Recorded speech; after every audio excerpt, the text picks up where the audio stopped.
같이 살펴볼 성경 본문은요, 에베소서입니다. 에베소서 4장 1절에서 16절. 우리 같이 한 목소리로 읽겠습니다. 에베소서 4장 1절에서 16절입니다. 그러므로 주 안에서 갇힌 내가 너희를 권하노니 너희가 부르심을 받은 일에 합당하게 행하여 모든 겸손과 온유로 하고 오래 참음으로 사랑 가운데서 서로 용납하고 평안에 매는 줄로 성령이 하나 되게 하신 것을 힘써 지키라. 몸이 하나요 성령이 한 분이시니 이와 같이 너희가 부르심의 한 소망 안에서 부르심을 받았느니라. 주도 한 분이시요 믿음도 하나요 세례도 하나요 하나님도 한 분이시니 곧 만유의 아버지시라. 만유 위에 계시고 만유를 통일하시고 만유 가운데 계시도다. 우리 각 사람에게 그리스도의 선물의 분량대로 은혜를 주셨나니 그러므로 이르기를 그가 위로 올라가실 때에 사로잡혔던 자들을 사로잡으시고 사람들에게 선물을 주셨다 하였도다. 올라가셨다 하였은즉 땅 아래 낮은 곳으로 내리셨던 것이 아니면 무엇이냐. 내리셨던 그가 그 모든 하늘 위에 오르신 자니 이는 만물을 충만하게 하게 하시니라. 그가 어떤 사람은 사도로, 어떤 사람은 선지자로, 어떤 사람은 복음을 전하는 자로, 어떤 사람은 목사와 교사로 삼으셨으니 이는 성도를 온전하게 하여 봉사의 일을 하게 하며 그리스도의 몸을 세우려 하심이라. 우리가 다 하나님의 아들을 믿는 것과 아는 일에 하나가 되어 온전한 사람을 이루어 그리스도의 장성한 분량이 충만한 데까지 이르리니 이는 우리가 이제부터 어린아이가 되지 아니하여 사람의 속임수와 간사한 유혹에 빠져 온갖 교훈의 풍조에 밀려 요동하지 않게 하려 함이라. 오직 사랑 안에서 참된 것을 하여 범사에 그에게까지 자라있지라. 그는 머리니 곧 그리스도라. 그에게서 온몸이 각 마디를 통하여 도움을 받음으로 연결되고 결합되어 각 지체의 분량대로 역사하여 그 몸을 자라게 하며 사랑 안에서 스스로 세우느니라. 아멘. 우리 부르심에 합당한 삶이라는 제목으로 같이 말씀 보겠습니다. 우리가 오늘 살펴본 본문은요, 교회에 대한 설명을 하는 겁니다. 교회에 대해서 우리에게 바울이 이야기해주고 있는 거예요. 그리고 여기에서 우리가 집중하는 부분은 바로 부르심 받은 일에 합당하게 행하여 라고 하는 부분에 주목하고 있습니다. 그리스도인은 모두 공적인 삶을 살아가는 사람이에요. 여러분 이거 굉장히 잘 기억했으면 좋겠어요. 공인이라는 표현 쓰시죠? 공인이라는 게 뭘까요? 공적인 존재라는 거예요. 공적인 거. 이제 사적인 일에 또 사적인 목적으로만 살아가는 것이 아니라 그리스도인은 공적인 삶을 살아가는 사람이다. 그럼 그리스도인이 공적인 삶을 살아가는 그 원인 또 그 주어지는 내용의 기원은 어디일까요? 그것은 천지를 지으신 하나님이 기원이 되시는 거예요. 당신이 지으신 모든 땅을 다스릴 권세와 그리고 그 대표자의 자리를 우리에게 위임하시고 위탁하셨기 때문에 우리는 하나님의 자녀로서 공적인 삶, 다스리는 자의 삶을 살아가는 것입니다. 여기에서 말하는 공적이라는 말은 우리의 이웃들을 위한 삶이라는 말로 바꾸어 말할 수 있을 거예요. 내 몸을 사랑하는 것 같이 내 몸을 사랑하는 것으로 족하다가 아니라 내 몸을 사랑하는 것 같이 누구를 사랑하라? 이웃을 사랑하라.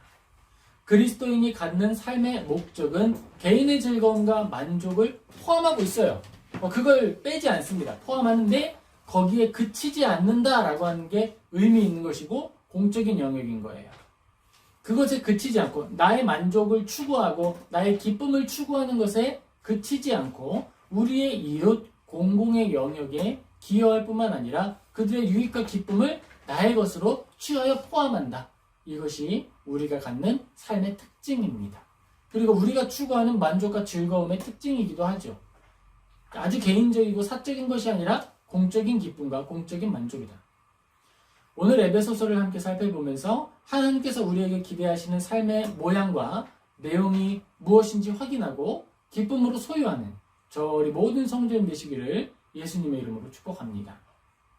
여러분 우리에게 익숙한 사실과 진리라고 하더라도요. 그것을 바르게 익히고 숙달하는 일을 게을리하면 어떻게 될까요? 잘 안 돼요. 그 예전에 정석이라는 수학 문제집이 있었어요. 이렇게 두꺼워요. 이 정석 문제집을 어떻게 쓰는 거냐? 한 번 풀고 끝났다 하는 게 아니라 풀고 또 푸는 거라고 했었어요. 왜 그럴까요? 문제를 풀고 익숙하게 접근해가는 그 방식 자체가 점점 굳어지고 사용하지 않게 되면 없어진다는 거예요. 우리 안에 그것이 무뎌진다는 거예요. 그런데 거룩하게 사는 것과 하나님 믿는 것도 마찬가지입니다. 우리가 바르게 익히기를 노력하고 숙달하는 일을 게을리하면 어느새 우리가 알던 상식과 그 기본적인 것들이 뒤틀릴 수 있는 거예요. 종교개혁자들이 신앙의 바른 것들을 세우기 위해서 얼마나 많은 저작들을 세우고 얼마나 많은 말을 하고 얼마나 많은 사람들이 가르쳤는지 모릅니다. 그러나 오늘날 우리에게 전달된 내용은 극히 일부, 그러니까 계승되어서 가르쳐 왔던 것들은 우리에게 전달됐지만 아직도 수많은 것들이 전달되지 않고 남아있는 거예요. 짐작도 할 수 없어요. 어느새 살펴보면 야, 이런 말이 있었어? 깜짝 놀라는 거예요. 이미 오래전에 가르쳐져 왔던 것인데 깜짝 놀라죠. 아니, 이런 것들이 있었다고? 마찬가지. 우리가 옛날 것만이 아니라 지금 우리가 알고 있었던 것, 내가 이미 안다고 생각했던 것이라 하더라도 그것을 우리가 노력하고 숙달하는데 힘을 기울이지 않으면 어느새 나하고 관련 없는 일이 되는 거예요. 사람이 가지고 있는 인식과 이해와 관념이라는 것은요, 아주 쉽게 휘어집니다. 아주 중요한 기준을 세우고 오차가 없는 일을 한다 한번 생각을 해보자고요. 공대생이니까 뭔가 아주 섬세한 기계를 만든다라고 생각을 해보겠습니다. 도구를 만들어야 되는 거예요. 그런데 이 중요한 기계, 아주 중요한 기계를 만드는데, 엄중한 기계를 만들고 섬세한 기계를 만드는데 재료값이 얼마 안 든다고 그 도구를 플라스틱이나 아니면 엿가락 같은 걸로 만들면 어떻게 될까요? 종이 같은 걸로 만들면 어떻게 될까요? 아주 섬세한 그 기준을 바르게 세울 수 없겠죠? 올바른 길이를 제작하거나 기준을 만드는 일에 실패하게 될 것입니다. 우리가 가지고 있는 삶의 체계도 마찬가지예요. 삶의 체계라는 건 내 인생 전체를 좌우할 수 있는 중요한 기준점이 되는 거예요. 여러분의 그 기준점은 어떤 재료로 만들고 무엇으로 세우겠습니까? 우리가 이 땅을 살아갈 때에 세상은 우리한테 늘 도전하고요. 늘 이야기합니다. 편리한 것을 따라라. 우리가 지금 가르치는 것에 순종해라. 순응해라. 받아들여라. 그런데 성경이랑 다른 거죠. 편리의 시대라고 하는 이 시대의 기준들은요, 변질되고 쉽게 상하는 것들이에요. 예를 들자면 세상이 우리에게 주는 이게 바로 기준이다라고 하는 주는 것들은 예를 들면 빵 같은 거예요. 빵. 사람들마다 기준의 길이가 다르고요. 사람들마다 취향이 달라서 빵이라고 하지만 어떤 게 진짜 빵이고 기본 빵이지 아무것도 몰라요. 세상이 주는 기준이라는 건 그런 형태라는 거죠. 하지만 하나님이 주시는 기준은 어떨까요? 하나님이 주시는 기준은 황금과 같습니다. 고정되었고 변질되지 않고 그대로 우리에게 주어져서 늘 효력이 있고 가치 있습니다. 지금 만들어진 빵은 지금 있을 때 가장 좋은 가치를 가지죠. 하지만 열흘이 지나고 한 달이 지나고 1년이 지나고 10년이 지나면 그 빵의 가치는 어떻게 될까요? 곰팡이가 나고 상해서 도저히 사용할 수 없는 빵이 될 것입니다. 유통기한이 있다는 거예요. 우리가 가지고 있는 삶의 체계는 유통기한이 무한하고 가치가 변화되지 않고 보존되는 그런 것들로 만들어져야 하는 거예요. 제가 사역을 하면서 여러분들께 늘 성경 묵상에 대해서 강조해 왔습니다. 그렇죠? 이렇게 성경 묵상을 강조하게 되는 이유가 있어요. 왜냐하면 저부터가 성경을 묵상함을 통해서 변화됐기 때문이죠. 그 변화는 뭐였냐면 세상이 흘러가는 내용들, 세상이 추구하는 삶의 내용, 그 최고의 가치가 변화하고 있다는 걸 어느 순간 자각하게 된 거예요. 나는 성경을 묵상하고 성경은 늘 같은 기준을 제시하며 우리의 삶에 도움을 주는데 세상에서 주고 있는 새로운 정보와 새로운 가치들은 늘 조금씩 변화돼서 달라지더라는 거죠. 그때 차이를 느끼게 된 겁니다. 그리고 우리가 사용하는 묵상책에, 그리고 제가 당시에 봤던 묵상책에 한 문장이 제 영혼에 큰 충격을 주게 됐어요. 어떤 문장인지 우리 한번 같이 따라해 보겠습니다. 따라해 보세요. 생각하지 않으면 생각당한다. 여러분, 이건요 성경에 나타난 문장은 아니에요. 하지만 공리, 이 공리가 뭐냐면 일반 사람과 사회에서 두루 통용하는 진리나 도리에 해당한다고 믿습니다. 누구든지 생각하지 않으면 생각당하는 거예요. 그러면 이 생각당한다라고 하는 게 어떤 의미냐? 내가 가지고 있지 않은 어떤 기준에 대하여서 누군가가 말을 먼저 덮어 씌우면 그게 옳은 줄 알고 따라갈 수밖에 없다는 거예요. 마치 알에서 태어난 오리와 같은 겁니다. 처음에 각인된 대상은 무조건 내 어미일 것이다 라고 생각하고 따르는 거죠. 우리가 생각당한다라고 하는 건 이런 걸 말하는 거예요. 특별히 우리가 세상을 살아가는 삶의 가치와 기준들은 얼마나 많은 부분 생각당하며 사는지 모릅니다. 특별히 한국 사회는 더 그래요. 왜죠? 부모로부터 생각을 계승하거든요. 부모가 자녀의 생각을 이제 프레임을 씌워줘야 한다고 생각을 해요. 이거 굉장히 잘못된 거예요. 인격은 독립된 것이고 그들은 스스로 생각할 수 있도록 도와줘야 하는 것이죠. 교회도 마찬가지입니다. 교회의 생각을 덮어 씌우는 것이 아니라 그들이 올바른 성경을 가지고 스스로 묵상하여 기준을 세울 수 있도록 도와주는 거예요. 그 일을 위해 목회자는 설교와 목회적 돌봄을 통해서 돌봐주는 겁니다. 특별히 이 부분은 양심의 회복이라는 말로도 표현할 수 있는 거예요. 우리는 우리가 생각하지 못했던 문제에 대해서 다른 사물에 의해서 또 다른 대상에 의해서 생각당하게 됩니다. 그렇게 우리 안에 내면화된 진리와 진리를 분별할 수 있는 체계를 갖추는 일은 우리 영혼에 유익한 일이 되는 거예요. 성경을 묵상한다, 성경을 읽는다. 이것은 시대의 사조들, 시대의 생각들로부터 내 마음과 영혼을 지키는 도구를 갖추는 거예요. 진리의 방패, 호신경을 떼고 무장을 갖추는 것, 그것이 바로 묵상입니다. 세상으로부터 우리의 마음과 영혼을 지키기 위한 거예요. 우리에게 이 일을 위해서 주어진 신앙 교재가 있어요. 유명한 게 있죠. 뭐가 있을까요? 소요리 문답입니다. 소요리 문답은요, 어떻게 가르치느냐? 먼저는 초등학교 아래에 있는 학생들을 가르칠 때, 그러니까 학문을 막 시작해서 생각하는 방법 이전에 글을 배우고 하는 친구들에게는요, 소요리 문답이 암송할 내용으로 주어지게 돼 있어요. 그걸 다른 거 생각하지 않고 무조건 외우는 거예요. 왜 그러느냐? 말씀드렸죠? 생각하지 않으면 생각당한다. 아이들은 올바르게 논리적인 생각하는 방법을 아직 훈련받지 못했죠. 그래서 아주 탁월한 스승들이 만들어 놓은 생각의 흐름의 방식들을 외워서 암송해서 체득하는 거예요. 아, 생각은 이런 방식으로 가는 거구나. 3단 문법으로 생각을 한다는 건 이런 뜻이구나. 질문하고 답을 할 때 질문에 일치하는 답을 찾는다는 건 이런 것이고, 이 질문에 대해서 합당한 질문은 이런 것들을 하는 것이구나 배우는 거예요. 그리고 그 초등학문이 끝나고 나면 스스로 사색할 수 있는 철학을 배우면서 그 소유리 문답 그리고 대유리 문답에 들어가서 해설을 듣게 됩니다. 왜 이 질문이 나타났고 왜 이렇게 대답하는 게 올바른지를 설명해 주는 거예요. 대유리 문답과 소유리 문답과 이런 것들을 강해를 들으면서 스스로 생각하는 방법을 체득하고 이 질문 안에 없는 내용들을 이제 다시 얻어가는 거예요. 뿐만 아니라 우리가 성경을 통해서 얻는 질문만이 아니라 이 질문을 사회에도 던질 수 있게 되는 거예요. 사회가 말하고 있는 최고의 가치는 무엇인가? 사회가 우리에게 알려주고자 하는 것은 무엇인가? 생각해 볼 수 있게 되는 거예요. 성경의 가르침을 따라 말한다면 사람의 정욕을 거스르고 하나님의 말씀을 따라 결심과 열심을 낼 수 있는 거룩한 지성을 준비하는 것이 바로 이 모든 교육 과정이고 교육의 목표가 된다는 겁니다. 강조하겠습니다. 우리가 가진 예수님을 믿는 신앙은 맹목적으로 종교 행위를 반복하는 것이 아닙니다. 사람이 가진 마음과 뜻과 힘을 올바르게 사용하는 방법을 배우고 올바르게 사용하기를 기뻐하는 영혼의 근력을 배양하는 거예요. 그것이 바로 신앙함이고 그것이 바로 교회를 이루는 거예요. 교회를 이야기하면서 제가 이 이야기를 다루는 것이 이유가 있습니다. 왜냐? 교회는요, 생각하는 사람들의 모임이에요. 신앙을 회복한 사람, 양심을 회복한 사람들의 모임입니다. 맹목적으로 모여서 종교 활동을 한다라고 하고 그렇게 모여서 거짓말을 하거나 그렇게 모여서 엉뚱한 짓을 해서는 안 된다라는 거예요. 교회는 어떤 사람들이냐? 하나님의 말씀을 따라서 삶의 체계를 세우고 살아가기를 힘쓰는 사람들의 모임입니다. 그게 교회예요.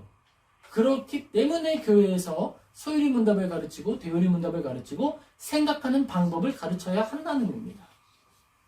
오늘날 한국에 많은 교회가 세워지고 많은 건축물이 세워졌는데 빈 공간이 많이 나타나고 있다라는 거죠. 출생률이 낮아진다라고 할 수 있겠죠. 또 다른 말을 할 수 있습니다. 교인은 많아요. 그러나 사회가 변화되지 않았습니다. 왜 그랬을까? 시대 사상에서 교회가 많아졌다라고 하면 헬조선이라는 말이 나와서는 안 되겠죠. 사회가 기능하지 못하는 재분배와 선의 창출을 누가 해줘야 됩니까? 교회가 하는 거예요. 교회는 윤리기관이 아니다. 아니죠. 하지만 윤리기관의 역할보다 더 탁월한 걸 해야 하는 거예요. 나의 욕심만이 아니라 집단의 이기주의가 아니라 하나님의 뜻을 실행하는 기관이 교회이기 때문입니다. 그것이 교회입니다. 사회에서 말하고 있는 것과 주장하는 것이 무엇이 잘못되었고 무엇이 성경과 다른지 드러내고 그 드러내는 방법은 가르치는 방법도 있지만 살아내는 방법을 통해서 드러냈어야 하는 거예요. 우리는 개신교에 속한 사람들입니다. 특별히 우리는 개신교 중에서도 어디에 속했냐면 장로교라고 하는 분파에 속해 있는 거예요. 장로교의 가장 큰 특징이 뭘까요? 장로교의 가장 큰 특징은 유기적인 체계에 있다. 서로 상호 의존적이고 서로 효력을 주고받는 이 관계를 가지고 있는 것이 바로 장로교다라는 거예요. 정치 체계라고 하는 형태 속에 상호 간의 상호작용을 하게 되죠. 성경에 나타난 그리스도인의 공동체, 그 공동체의 가장 성경적인 모델이라는 말도 어울리는 그런 분파예요. 장로교는 성경에 나타난 성경 공동체의 특징 중에서 질서에 대한 높은 인식과 확고한 실천을 중요하게 생각하고 있습니다. 우리가 읽은 본문을 한번 살펴보겠습니다. 에베소서 4장 1절에서 3절 같이 읽겠습니다. 그러므로 주 안에서 갇힌 내가 너희를 권하노니 너희가 부르심을 받은 일에 합당하게 행하여 모든 겸손과 온유로 하고 오래 참음으로 사랑 가운데서 서로 용납하고 평안에 매는 줄로 성령이 하나 되게 하신 것을 힘써 지키라. 제가 강조하는 것, 우리가 오늘 이 시간을 통해 확인하고자 하는 것은 부르심을 받은 일에 합당하게 행하라 라고 하는 사도 바울의 말입니다.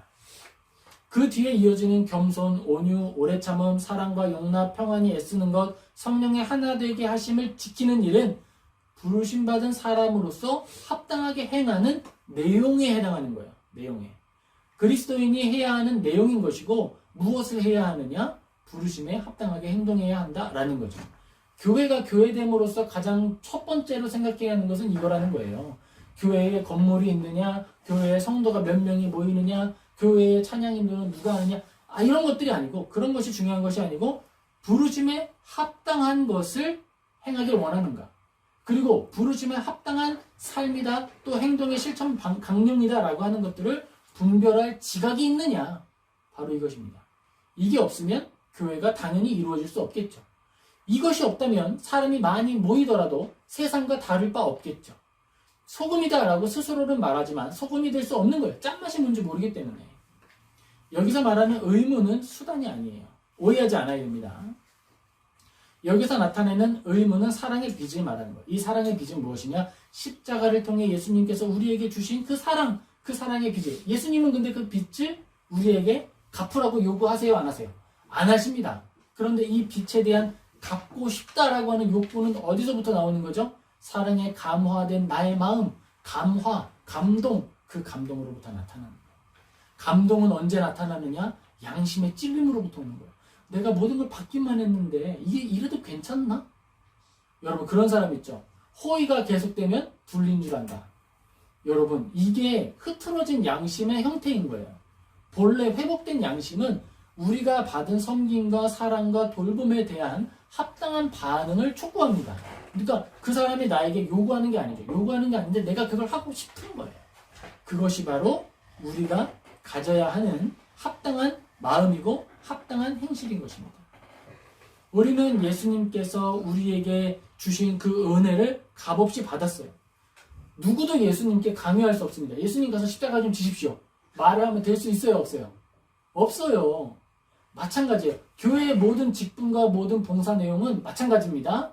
오해하시면 안 돼요. 예수님께 가서 십자가 좀 지시오 라고 말할 수 없는 것처럼 교회 성도 누구에게도 뭐 좀 하시오 라고 할 수가 없는 거예요. 그럼 어떻게 할 수 있는 거죠? 그 모든 것들은 사랑의 빚진 자의 마음으로서 하고자 하는 열심과 욕구로부터 시작되는 거예요. 그거예요. 거기서부터 나타나는 것입니다. 그래서 이 땅에 나타난 교회라고 하는 게 특별할 수 있는 거예요. 사람이 임의로 사람들을 불러 모으고 사람이 거짓이나 여러 가지 도구를 통해서 사람을 끌어낼 수 있다 그러면 하늘의 도구며 예수 그리스도의 몸된 교회라고 하는 특징이 어디에 나타나겠어요? 세일즈맨하고 교회에서 성도 생활하는 사람하고 뭐가 다르겠습니까? 교회의 가장 큰 특징은 합당하게 행하는 그 행동으로부터 발원하는 거예요. 내가 예수님께 사랑을 받았고 이웃을 사랑하기에 복음 전하고 싶은 열정이 나타나는 거예요. 그게 없다? 없을 수 있죠. 없을 수 있죠. 근데 돌아보아야 하는 거죠. 양심에 합당하게 질문해 보아야 하는 것이죠. 나는 예수님을 사랑하고 있나? 복음을 가치 있게 생각하고 있나? 나는 정말 그 사랑에 감화되어 있는가? 우리가 가지고 있는 이 감사의 운동성이 우리를 인도해 나아가기 시작하는 거예요. 그게 성도의 삶이고 합당하게 행하는 것이고 교회가 시작되는 것입니다. 믿음은 그리스도의 십자가를 우리에게 적용시키고 효력 있게 적용된 십자가는 우리에게 부르심을 받은 사람의 합당한 도리를 추구하게 만드는 거예요. 누구도 저한테 요구할 수 없어요. 가서 교회 좀 세우시오. 요구할 수 없어요. 제가 하나님께 받은 감사에 반응하는 마음으로써 어디든지 보내시면 가서 교회를 세우겠습니다. 그랬더니 어디든지 정신 차려보니까 여긴 거고, 여기서 우리가 하나님 안에서 예배를 기쁘게 드리고 복음을 기쁘게 전하며 때를 얻든지 못 얻든지 살아가고 살아낼 때 하나님이 일하시는 거예요. 그렇게 교회가 시작되는 것이고, 마찬가지로 모든 분들에게 똑같이 적용되는 거예요. 똑같이. 1900년대에 복음에 열심히 헌신을 하셨던 사역자분이 계십니다. 마틴 로이드 존스 목사님이세요. 근데 그분이 소천하기 전까지 수련회를 하나 섬겼어요. 그래서 이제 신학생들에게 설교를 하면서 그게 취합이 돼서 책으로 나왔고 번역이 됐는데, 한국에 나온 책의 제목은 청교도 사상 그 기원과 계승자들이라는 책입니다. 거기서 재밌는 이야기가 나와요. 무슨 이야기가 나오느냐? 마틴 로이드 존스 목사님께서 자기의 신앙적인 색깔, 그 특징을 이야기하면서 나는 영국 웨일즈에서 신앙생활을 했다. 거기가 고향이거든요. 이렇게 이야기를 하시면서 메소디스트라고 하는 표현을 쓰십니다. 이 메소디스트라고 하는 건 한국말로는 감리교로 보통 번역을 해요. 그런데 이거 다르다는 거예요. 이거 아니다라는 거예요.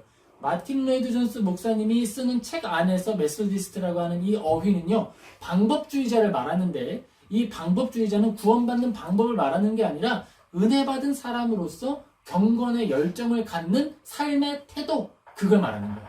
그러니까 청교도라고 하는 걸 추구하는 게 아니라 내가 하나님께 받은 은혜에 감사하기 때문에 내 삶을 변화되길 원한다, 변화된 삶을 추구한다 라고 하는 사람들의 모습, 그걸 메소디스트라고 표현을 하는 거죠. 우리가 견고한 신앙으로 나아가려고 할 때 반드시 마주해야 되는 자리가 바로 여기입니다. 바로 여기예요. 누구든지 나는 십자가의 피로 죄사함을 받았으니 어떤 짓 해도 괜찮다라고 생각한다면 그 사람 구원 없어요. 그 사람에게는 아직 믿음이 없는 것입니다. 이제 이후의 신앙이 활력을 유지하고 신앙적인 열매를 맺을 것이냐, 아니면 생명력을 잃어버리고 다시 죄로 기울어져 갈 것이냐라고 하는 중요한 분기점이 여기가 되는 것입니다. 하나님께로부터 온 우리의 신앙이 나의 양심을 회복했는가, 회복된 나의 양심이 하나님께 올바르게 반응하도록 기능하고 있는가라는 거예요. 교회의 분기점이 여기 있는 거예요. 교회가 이루어질 것인가, 교회가 이루어지지 않을 것인가, 바로 여기 있는 것입니다. 열정적인 전도와 양육으로 교회에 구원받은 성도가 많아졌다면 반드시 그 상황 속에서 다루어져야 하는 것이 이것입니다. 그대로 살 것인가. 조나단 에드워즈라고 하는 목회자가 교회를 세우고 부흥의 대각성 운동이 일어났을 때 가장 큰 고민이 이거였어요. 부흥했고 각성했다라고 말했는데 삶이 변하지 않는 사람들에 대해서 우리는 어떻게 해야 하는가? 이게 목회자의 가장 큰 고민이었습니다. 당연히 그래야죠. 어떻게 건축을 할 것이냐, 어떻게 큰 업적을 기릴 것이냐가 아니라 어떻게 변화된 삶으로 이들을 끝까지 나아가고 이들에게 열정을 공급할 수 있을까? 이 부분을 고민해야 되는 거예요. 사람들을 계속 다른 사역들이나 분주하게 만들어서 자기 자신을 성찰하거나 죄에 대한 삶을 돌이키도록 하는 그 일을 하지 못하도록 힘들어 놓는, 바쁘게 만드는 이런 것들이 중요한 게 아니다라는 거예요. 마틴 루터도 그랬고 또 조나단 에드워즈뿐만 아니라 종교 개혁자들의 수많은 사람들이 선행론에 관련된 책을 기록을 했습니다. 마틴 루터가 우리는 뭐 설교자고 또 많은 혁명가 이렇게 이야기를 하는데 책을 많이 썼어요. 그리고 그가 썼던 책 중에 큰 섹터를 차지하는 것 중에 하나가 선행론, 굿워크에 대한 이야기였습니다. 그리고 기독교 교양을 남긴 어거스틴은 또한 자기의 삶을 돌아보면서 고백록이라고 하는 책을 썼어요. 그 고백록은 무슨 내용이냐면 내가 기억하는 가장 어렸을 때부터 지었던 죄에 대해서 낱낱이 소개하면서 나는 죄인입니다. 회개합니다. 하나님의 은혜가 나를 다시 살게 하셨습니다. 라고 이야기하는 거예요. 바로 그 철저한 고뇌와 돌이킴, 그게 필요하다는 거예요. 성도는 회개함으로부터 활력을 얻는 것입니다. 존 파이퍼 목사님이 얼마 전에 예전에 설교했던 걸 이제 압축해서 쇼츠로 많이 또 내보내시기도 하더라고요. 성도 안에는 역설이 있다는 거예요. 하나님을 사랑하면, 빛으로 나아가면 나의 죄가 더 드러나기 때문에 겸손해지면 하나님을 더 사랑하고 십자가를 더 의지하게 되고, 십자가를 의지하면 다시 죄인임을 확인하여서 겸손해진다. 믿음의 성숙이 커질수록 겸손해진다. 이것이 바로 신앙의 역설이다라고 이야기를 했습니다. 우리는 돌아보아야 합니다. 내 삶이 어디를 향하고 있는지, 내가 부르심에 합당하게 반응하고 있는지 돌아보아야 한다는 거예요. 하나님은 어떤 분이신가? 라고 하는 그 질문이 우리에게 주어져야 한다라는 거예요. 제가 질문을 좀 하겠습니다. 한번 대답을 해보세요. 하나님은 공의로우십니다. 믿으십니까? 아멘. 하나님은 정의로우십니다. 믿으십니까? 아멘. 또한 하나님은 긍휼과 자비와 인자가 풍성하십니다. 믿으십니까? 아멘이죠. 아멘입니다. 자, 그렇다면 하나님 안에서 정의와 공의, 긍휼과 자비하심은 충돌합니까? 그렇지 않습니다. 그렇죠? 그렇지 않습니다라고 하는 답이 나와야 되는 거예요. 그렇지 않으니까. 그러면 하나님 안에서 하나님의 공의와 정의는 자비에 의해서 무력화됩니까? 그럴 수 없습니다. 하나님은 정의로우시고 공의로우신데 자비로워야 되기 때문에 정의를 포기한다? 있을 수 없는 일이죠. 반대로 하나님의 자비하심과 긍휼하심은 공의와 정의를 위한 하나님의 열정 때문에 위축됩니까? 그럴 수 없죠. 그럼 어떻게 대답을 해야 하느냐? 하나님 안에서 공의와 정의, 자비와 긍휼은 충돌이나 대립이나 와해됨이 없이 완전한 균형과 올바른 형태로 완성된다. 우리는 이걸 믿는 거예요. 그렇다면 교회도 이 하나님의 공의, 정의, 긍휼, 사랑, 이 실천이 나타나야 하는 것이죠. 그게 바로 교회가 되어야 하는 거예요.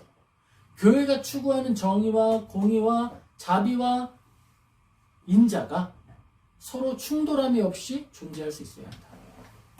우리가 갖는 신앙적인 지혜, 삶을 이루는 믿음의 문법은 이런 식으로 하나씩 만들어지는 거예요. 하나님에 대한 묵상을 통해서 하나씩 만들어지고, 그게 나에게 적용되면 그러면 내가 어떻게 살아야 하는지에 대한 삶의 원칙들도 하나씩 정립이 되는 거예요.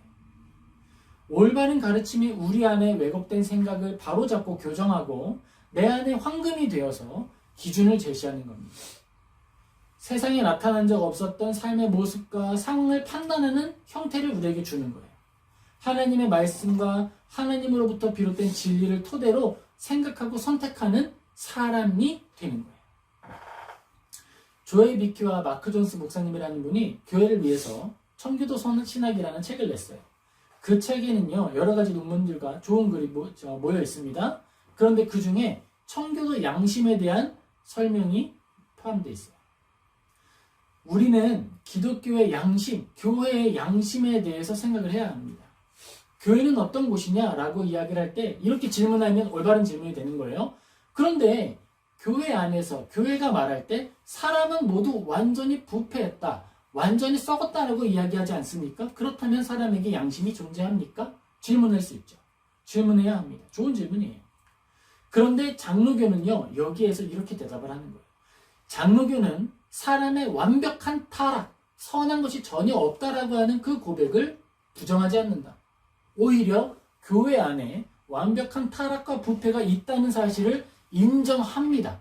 그렇기 때문에 뭘 만들까요? 조직을 만들어요. 당회를 만들고 노회를 만들고 총회를 만들어서 잘못된 판단이라도 교정할 수 있도록 만들어가는 거예요. 그게 장로교의 원리입니다. 우리 안에 죄가 있다. 그러므로 그 죄를 우리가 개선할 수 있는 제도적 노력, 장치들을 마련해야 한다. 그것이 바로 장로교가 시작하는 내용이고 원리들이 되는 거예요. 사람이 전적으로 타락하여 선한 것이 아주 없다라고 하는 이 고백은요, 사람의 상태를 말하는 거예요. 그런데 청교도가 말하고 있는 신앙적 양심에 대한 이 설교, 그리고 양심이 존재한다라고 하는 이 믿음은 어디에 기원한 것이냐 하면 구원받은 성도 그리고 믿음에 합당한 반응이다라고 하는 범주 안에서 그걸 인정하는 거예요. 우리가 구원받은 사람이고 구원받은 사람 안에 성령님이 임재하시며 성령님이 감화 감동하시어서 올바른 것, 그러니까 성경을 생각나게 하시고 또 뭐 하시죠? 예수 그리스도 아예 앞으로 인도한다라고 하는 그 사실로부터 신앙적 양심이 존재할 수 있다라고 믿는다라는 거예요. 자, 근데 여기에서 선행, 신앙적 양심 이걸 생각할 때 오해하지 않아야 하는 게 있어요. 사람이 추구할 수 있고 사람이 만들어내는 이 선행은요, 상품성이 없는 선행이에요. 상품성이 없다. 이 상품성이 없다라고 할 때 이 상품성은 뭐냐? 상품성은 아주 판매하여서 객관적인 금액을 받아내는 걸 말하는 거예요. 누구에게 팔까요? 하나님께 팔아서 하나님 그러니까 나 구원 주세요 라고 요구할 수 있는 상품성이 있다 없다? 없다. 사람이 만들어낼 수 있고 사람이 추구할 수 있는 양심의 선, 그 선행들, 어떤 작은 선행들은 상품성이 없는 거라는 거예요. 그런데 그러면 의미가 없느냐? 아니죠. 어떤 의미가 있느냐? 농부를 기쁘시게 한다라고 하는 용도의 열매, 그 가치는 존재한다라는 거예요. 내가 모노프리에 가서 포도나무를 샀어요. 모종을 화분에 심었어요. 그랬더니 이 나무가 자라서 먹지 못하는 포도를 이렇게 열매 맺었어. 그러면 어떻게 할까요? 이 저주받은 나무야 불살라 없애겠다 이렇게 화를 낼까요? 아니면 야 화분에서도 이렇게 꽃을 피우고 열매를 맺었네? 잘했어 칭찬해 줄까요? 칭찬받겠죠. 바로 이것입니다. 우리가 하나님 안에서 말씀을 통해서 올바른 반응을 통해서 만들어내는 선한 열매들, 이 열매들은 농부를 기쁘시게 하는 용도의 가치가 있다는 거예요. 상품성은 없어요. 이걸 가지고 내가 모노프리에 가서 포도를 팔 수 있어요? 없어요? 못 팔아요. 상품성이 없어요. 하지만 하나님께는 기쁨이 될 가치가 존재한다. 왜냐? 하나님께서 사랑으로 가치를 부여하실 것이기 때문에. 우리는 이러한 관점으로 그리스도인의 양심과 양심으로부터 비롯된 선한 행실을 취급해야 하는 거예요. 사람에게 나타난 양심은요, 기억하세요. 종이로 만들어진 자와 같은 거예요. 종이로 만들어진 자. 종이로 만든 자는 뭐가 어려울까요? 뭔가 섬세한 작업을 하기 어려워요. 그러니까 적절하게 재가지고 뭐 이 정도면 대충 10cm 되겠네. 이런 건 확인할 수 있어요. 그런데 이것이 정확하게 정의이냐 올바른 것이냐는 분별하기 어려운 거예요. 이 교회에 나타난 양심과 교회에 나타나고 우리가 실현하는 양심이라는 건 이런 형태입니다. 탁 보고 그래 이 정도면 10cm쯤 되지. 그런 것들을 확인하는 거예요. 청교도 신학에서 이렇게 이야기를 합니다. 양심에 대한 설명이에요.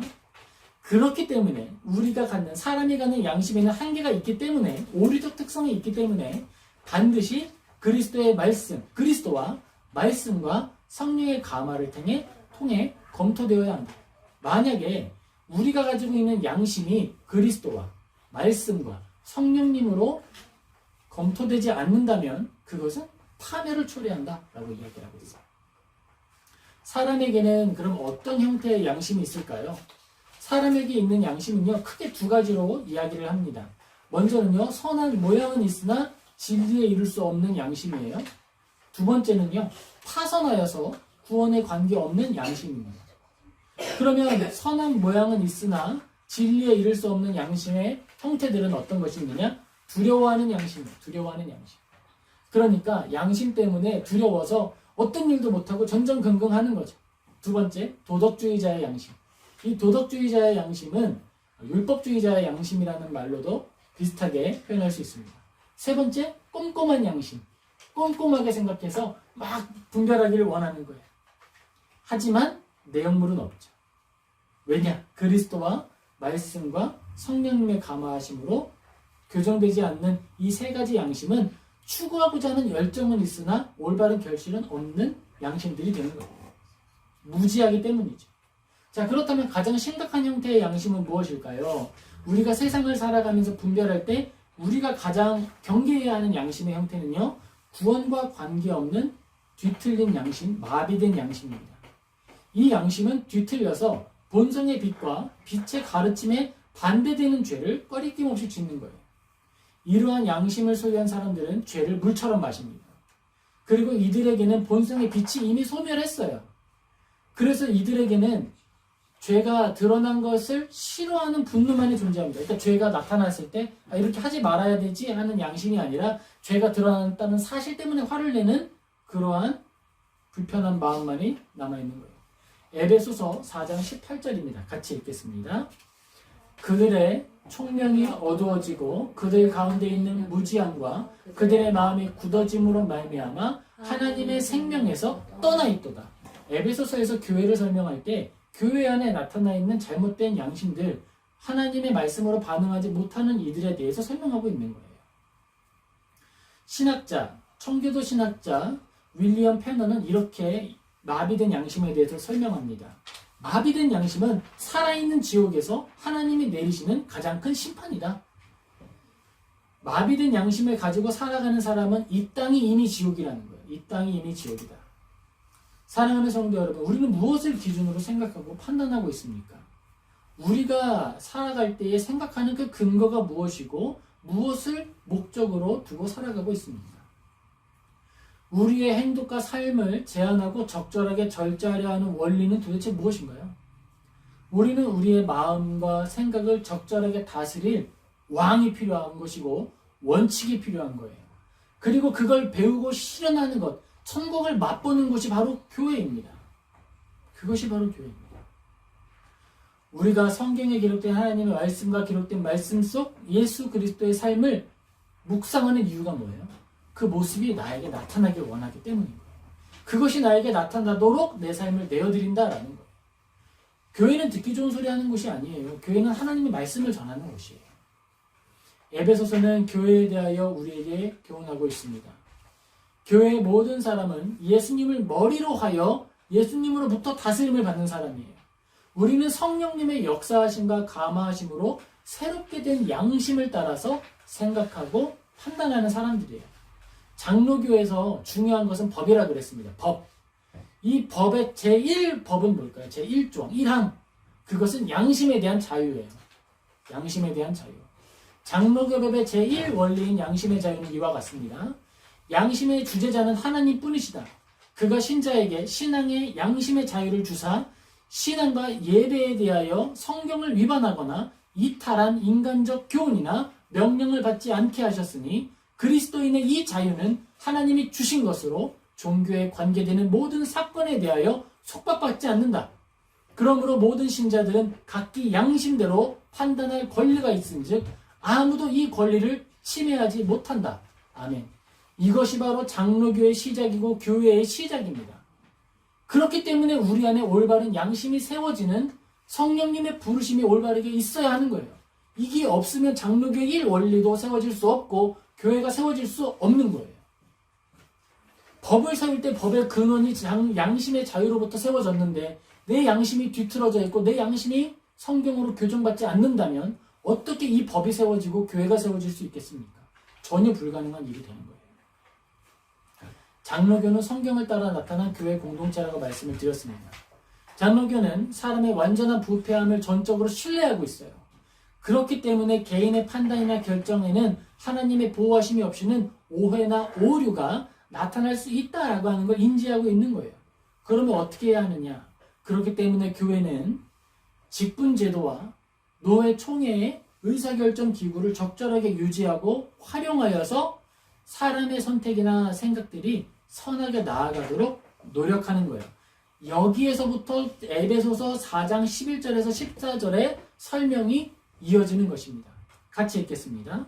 그가 어떤 사람은 사도로, 어떤 사람은 선지자로, 어떤 사람은 복음 전하는 자로, 어떤 사람은 목사와 교사로 삼으셨으니 이는 성도를 온전하게 하여 봉사의 일을 하게 하며 그리스도의 몸을 세우려 하심이라. 우리가 다 하나님의 아들을 믿는 것과 아는 일에 하나가 되어 온전한 사람을 이루어 그리스도의 장성한 분량이 충만한 데에 이르니 이는 우리가 이제부터 어린아이가 되지 아니하며 사람의 속임수와 간사한 유혹에 빠져 온갖 교훈의 풍조에 밀려 요동하지 않게 하려 함이라. 아멘. 우리가 양심을 가지고 살고 있어요. 그런데 그 양심은 혼자 완전할 수 있느냐? 혼자 완전할 수 없다라는 거예요. 그렇기 때문에 각자 받은 은사대로 은사를 따라서 직분으로 섬기게 된다. 목회자는 양심을 따라서 어디에 분명한 양심을 두고 살아가는 거예요? 하나님의 말씀을 온전하게 전하는 일에 마음을 쏟고 힘을 쏟고 은사를 사용하는 거예요. 그리고 이 은사 외에 재정을 다루는 일이나 다른 일들은 교사를 세우거나 집사를 세워서 교회의 형편을 돌보게 하는 거예요. 그것은 양심이 하나 되어서 온전한 그리스도의 몸을 세우게 하려 하는 거죠. 봉사를 통해서.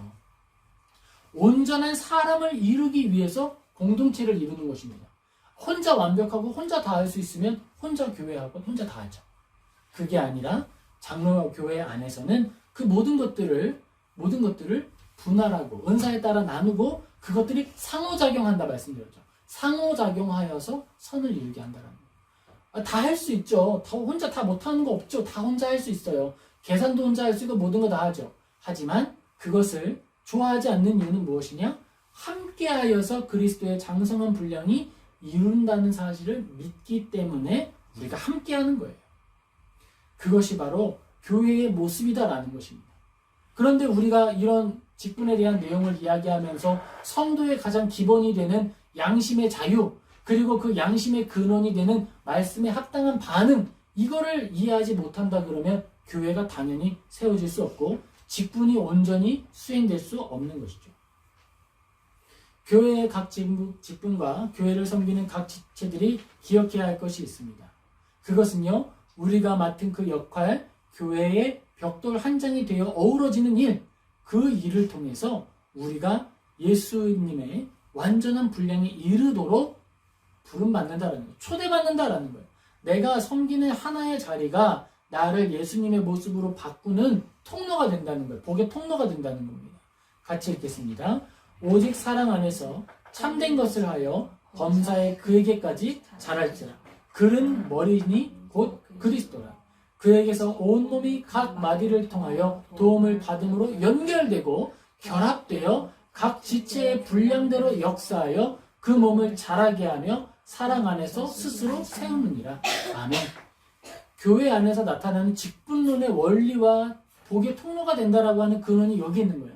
성숙의 통로가 되는 것이고 복의 통로로서 예수님의 한 지체로서 쓸모있게 되는 거예요. 그것이 바로 섬김의 내용인 겁니다. 아, 귀찮은데 그거 뭐해? 이게 아니라 예수님께서 복을 주시기 위해서 교회의 역할로 주신 것이 섬김이다라는 거예요. 분량대로 역사하고 그것이 서로 소통하여서 결합되어서 하나로 온전하여진다라는 것입니다. 개인은 연약함을 가질 수 있습니다. 가질 수 있어요. 하지만 감사할 것은 우리가 연약함이 있다 하지만 그것을 인정하고 서로 연합하는 것을 통해 완전해질 수 있다라는 거예요. 아, 그렇구나. 저 사람이 가지고 있는 연약함은 비난할 것이 아니라 내가 채워줘야 하는 것이구나. 바로 그거라는 거예요. 교회가 어우러지는 원리는 여기에 있습니다. 아, 저 사람 저거 못해. 못하니까 누가 있어? 내가 있어요. 그렇게 생각하고 그렇게 채워가는 거예요. 그래서 온전한 그리스도의 분량을 이루어가는 것입니다. 그게 교회의 영광이에요. 우리의 영광입니다. 우리가 말씀을 새기며 우리 안에 교훈을 새기게 되기를 소망합니다. 먼저 우리가 기억할 것이 있습니다. 먼저 기억할 것은요, 그리스도인으로서 합당하게 해야 할 행동이 무엇인지 관심을 가져야 한다는 것입니다. 두 번째로는 우리는 말씀으로 감화된 선한 양심을 추구해야 합니다. 바로 그것이 교회의 근원이기 때문입니다. 마지막으로 우리가 기억해야 할 것은 우리가 교회로 부름받았음을 기억해야 한다는 것입니다. 우리는 각 직분에 알맞게 생각하고 알맞게 행동하여 그리스도의 몸으로 이 땅을 살아가는 것입니다. 형태가 부족할 수 있지만 우리가 하나님께 우리의 삶을 내어드리고 하나님의 뜻이 나를 통해 이 땅에 나타나게 되기를 소망하고 힘쓰는 저와 우리 모든 성도님 되시기를 예수님의 이름으로 축복합니다. 아멘. 기도하겠습니다.